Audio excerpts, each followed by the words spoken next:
আশা করে বাংলাদেশের নেতৃত্বে মানুষের নেতা বিগত আওয়ামী সরকারে আমাদের যে নেতৃত্বের মাধ্যমে বাংলাদেশ থেকে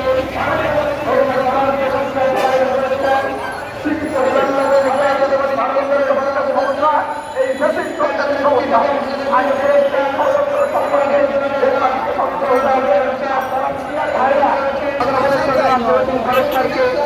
সংগ্রামী সালাম জানাচ্ছি। তার পাশাপাশি ধন্যবাদ জানাচ্ছি নবীন্দ্রের কেন্দ্রীয় কমিটির সভাপতি জনাব হুমায়ুন ভাইকে, সোহেল ভাইকে অত্যন্ত গণতান্ত্রিক একটি বিষয় নিয়ে আপনারা আজকের অবস্থান কর্মসূচি তৈরি করেছেন।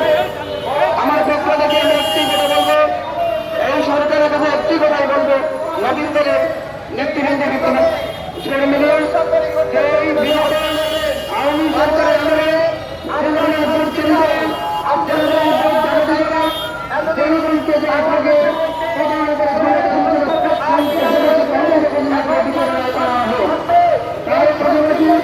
আমি একটু কথা বলতে চাই।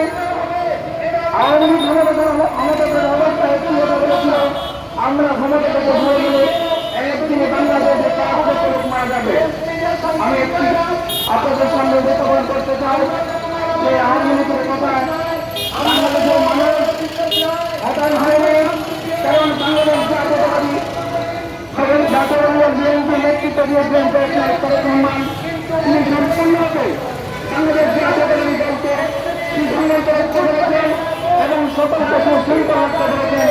সেই সকল বাংলাদেশের সকল অভিযোগ দলিলকে মানুষকে শান্ত রাখার জন্য একমাত্র বিশুদ্ধ প্রেসিডেন্ট তারেক রহমান। আমি বাংলাদেশ জাতীয়তাবাদী নবীন দলের পক্ষ থেকে প্রেসিডেন্ট তারেক রহমানকে অভিনন্দন জানিয়ে আমার বক্তব্য